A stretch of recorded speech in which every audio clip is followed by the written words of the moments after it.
सुप्रभात, good morning बच्चों। हिंदी व्याकरण में समास बड़ा महत्वपूर्ण टॉपिक है जो आपको क्वेश्चन नंबर 4 में पूछा जाता है। आज हम समास पर चर्चा करेंगे।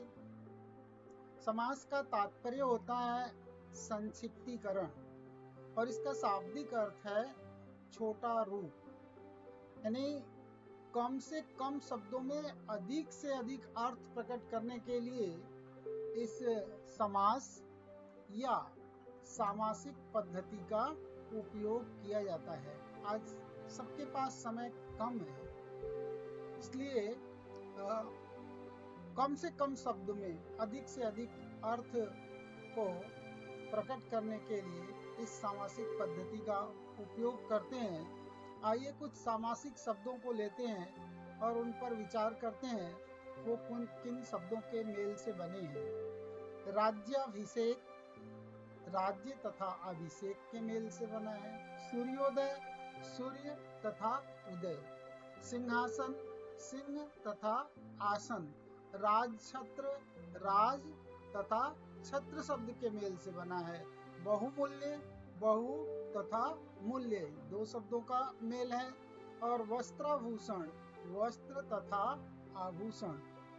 उपर्युक्त शब्दों का जो मैंने यहाँ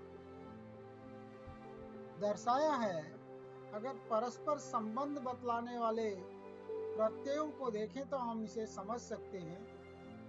कुछ प्रत्ययों या शब्दों का लोप हुआ है और उनके लोप से एक नवीन शब्द बना है और वहाँ उसका परस्पर संबंध बतलाने वाले शब्द या प्रत्यय को जाने।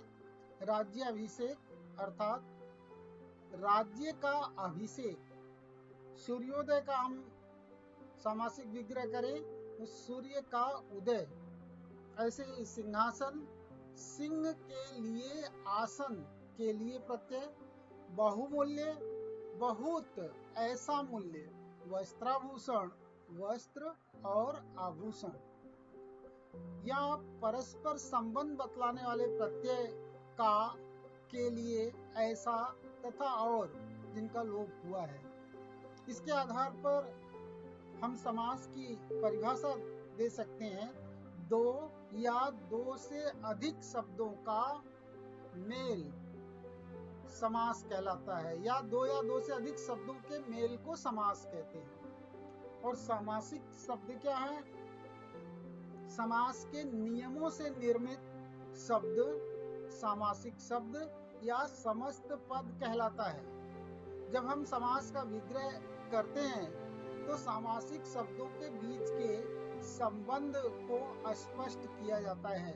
यानी सामासिक शब्द के दो पद होते हैं। पहले आने वाले पद को पूर्व पद और बाद में आने वाले पद को उत्तर पद कहते हैं। और इस प्रकार पूर्व पद और उत्तर पद को अलग अलग करके दिखलाना समास का विग्रह करना कहलाता है। जैसे माता पिता, माता और पिता। अब आइए हम समास के भेद समझते हैं। मुख्य रूप से 6 भेद हैं इसके। अव्ययी भाव समास, तत्पुरुष समास, द्वंद्व समास, कर्मधारय, द्विगु और बहुव्रीहि। एक एक को हम समझने का प्रयास करते हैं कुछ शब्दों की सहायता से। अव्ययी भाव समास देखें। यथाशक्ति शक्ति के अनुसार। प्रत्येक हर एक।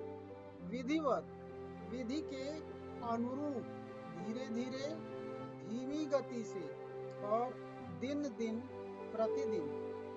ये समस्त पद में पहला पद अव्यय है या समूचा पद क्रिया विशेषण अव्यय के रूप में उपयोग किया गया है। और इस तरह के समास को अव्ययी भाव समास कहते हैं। इसकी परिभाषा हम दे सकते हैं कि जिस समास में पहला पद प्रधान हो और समूचा शब्द क्रिया विशेषण अव्यय होता है उसे हम अव्ययी भाव समास कहते हैं। दूसरा समास है तत्पुरुष समास। जिस सामासिक शब्द का अंतिम या दूसरा पद प्रधान हो उसे तत्पुरुष समास कहते हैं। अब देखें, तत्पुरुष समास के प्रथम पद में जिस विभक्ति का लोप होता है उसी कारक के अनुसार समास का नाम होता है। यहाँ पर कर्ता कारक और संबोधन कारक को छोड़ करके अन्य जो 6 कारक बचते हैं उसके आधार पर 6 भेद होते हैं। पहला है कर्म तत्पुरुष। इसमें कर्म कारक की विभक्ति को का लोप होता है, जैसे स्वर्गगत। यहाँ विग्रह करेंगे तो हम को विभक्ति का प्रयोग करके अलग करेंगे। स्वर्ग को गत। गोपाल, गो को पालने वाला अर्थात गाय पालने वाला। पाकिट मार, पाकिट को मारने वाला। दिवंगत, दिव अर्थात स्वर्ग, स्वर्ग को गत। इस सभी समस्त पदों में को विभक्ति का लोप है, इसलिए कर्ण तत्पुरुष। कर्ण तत्पुरुष में कर्ण कारक की विभक्ति से का लोप होता है और विग्रह करते समय पहले पद के साथ से का प्रयोग करते हैं, जैसे विपत्तिग्रस्त, विपत्ति से ग्रस्त। तुलसी कृत, तुलसी द्वारा कृत। पद दलित, पद से दलित। इस प्रकार यहाँ कर्ण कारक की विभक्ति लगी है। संप्रदान तत्पुरुष में के लिए ये संप्रदान कारक की विभक्ति लगती है, जैसे सत्याग्रह, सत्य के लिए आग्रह। देशभक्ति, देश के लिए भक्ति। राह खर्च, राह के लिए खर्च। चौथा है अपादान तत्पुरुष। इसके विग्रह में अपादान कारक की विभक्ति से लगती है, यानी अलगाव का बोध होता है।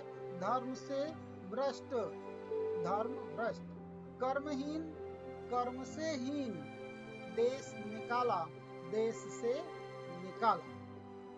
पांचवा है संबंध तत्पुरुष। इसमें का या की विभक्ति का प्रयोग करते हैं विग्रह करते समय। राज पंडित, राज का पंडित। पुत्र जन्म, पुत्र का जन्म। रणभूमि, रण की भूमि। इस प्रकार का अथवा की विभक्ति का प्रयोग करते हैं। नेक्स्ट है अधिकरण तत्पुरुष। इसकी विभक्ति होती है में या पर। अब देखें सामासिक पदों को। दानवीर, दान में वीर में विभक्ति का प्रयोग यहाँ किया गया। विद्या प्रवीण, विद्या में प्रवीण। ऐसे ही आप बीती, आप पर बीती। और एक और तत्पुरुष का भेद है नई तत्पुरुष। इसके पूर्व पद में अ या अन निषेध सूचक अव्यय प्रयोग होता है, जैसे असत्य, न सत्य, अनादर, न आदर, अन धन आदर, अनादर। अन्याय, न न्याय।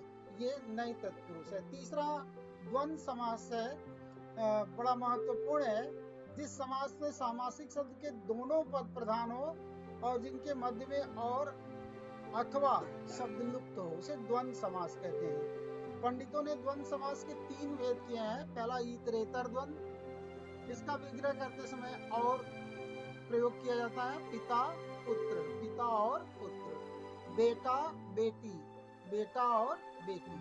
समाहार द्वंद्व, जब सामासिक शब्दों का समान अर्थ निकलता हो, यानी जो दोनों पद हैं उनके समान अन्य भी उसमें समाविष्ट होते हैं। काम काज, काम काज आदि। चाल चलन, चाल चलन आदि। सेठ साहूकार, सेठ साहूकार व अन्य इसी कोटि में आने वाले समान अर्थ वाले सबका समावेश होता है। एंड तीसरा है वैकल्पिक द्वंद्व। सामासिक शब्द के दोनों पदों में यहाँ विरोधाभास प्रकट होता है। देखें पाप पुण्य, पाप या पुण्य। नीति अनीति, नीति या अनीति। चौथा समास है कर्मधारय। जिस सामासिक शब्द में दूसरा पद प्रधान हो और दोनों पदों में विशेषण का संबंध हो, उसे कर्मधारय समास कहते हैं। जैसे महान आत्मा, महान ऐसी आत्मा, महात्मा। पीतांबर, पीला ऐसा अंबर। शुभेच्छा, शुभ ऐसी इच्छा। बच्चों, कर्मधारय समास में विशेष से विशेषण, विशेषण विशेषण अथवा विशेषण विशेष से संबंध होता है। इसके अतिरिक्त जिन पदों में उपमान और उपमेय संबंध होता है वहां भी कर्मधारय समास होता है। जैसे घनश्याम, घन के समान श्याम, यहाँ उपमावाची शब्द प्रयोग किए गए हैं। चंद्रमुख, चंद्र के समान मुख। प्राण प्रिय, प्राण के समान प्रिय। इस तरह से कर्मधारय समास ये दो रूपों में आता है, विशेषण विशेष से संबंध के रूप में या तुलनावाची पदों के रूप में कर्मधारय समास पूछा जाता है। पांचवा समास है द्विगु समास, जो एक तरह से कर्मधारय समास का ही भेद है, लेकिन इसमें थोड़ा हम देखते हैं कि विशेषण विशेष से संबंध तो होता है, लेकिन एक समूह का भी बोध होता है। आए जाने द्विगु समास क्या है। जिस सामासिक शब्द का पहला पद संख्यावाची विशेषण होता है और समूचे शब्द से कुछ वस्तुओं का समूह सूचित होता है, उसे द्विगु समास कहते हैं। जैसे उदाहरण देखें, दोपहर, दो संख्यावाची विशेषण है और दूसरा पद है पहर। इसका विग्रह करते समय हम समूह दर्शाते हैं, दो पहरों का समूह। ऐसे ही पंचवटी, पांच वटों का समूह। सप्ताह, 7 दिनों का समूह। इस तरह से संख्यावाची विशेषण पूर्व पद में होता है और समूचा पद एक समूह की ओर संकेत करता है, इंगित करता है। छठा है बहुव्रीहि समास। बहुव्रीहि समास की परिभाषा समझें। इसे परिभाषित किया जा सकता है इस रूप में, जिस समास में कोई भी पद प्रधान नहीं होता और जो अपने पदों से भिन्न संज्ञा का संकेत करते हुए उसकी विशेषता बतलाता है, उसे बहुव्रीहि समास कहते हैं। यानी बहुव्रीहि समास में प्रथम पूर्व पद और उत्तर पद दोनों ही गौण होता है और कोई तीसरा पद प्रधान होता है। उदाहरण के द्वारा समझने का प्रयास करें। निर्विकार, विकार नहीं है जिसमें वह, ब्रह्म जैसे कह सकते हैं ब्रह्म। दशानन, 10 है आनंद जिसके वह, अर्थात रावण। ये तीसरा पद सूचित होता है जो रावण, ये इसकी विशेषता बताने के रूप में प्रयोग किया गया है।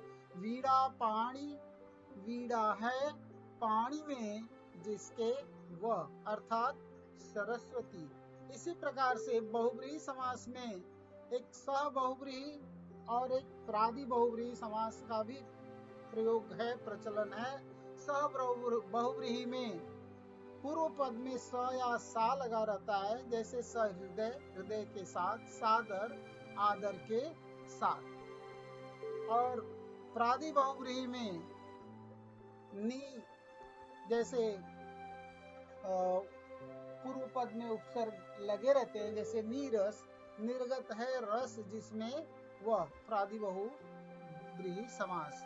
तो इस तरह से ये समास प्रकरण समाप्त होता है। यहाँ आप इसके लिए अभ्यास करें, सामासिक पदों का विग्रह करके उनका अभ्यास करते हुए आप इसे अच्छी तरह आत्मसात कर सकते हैं। धन्यवाद।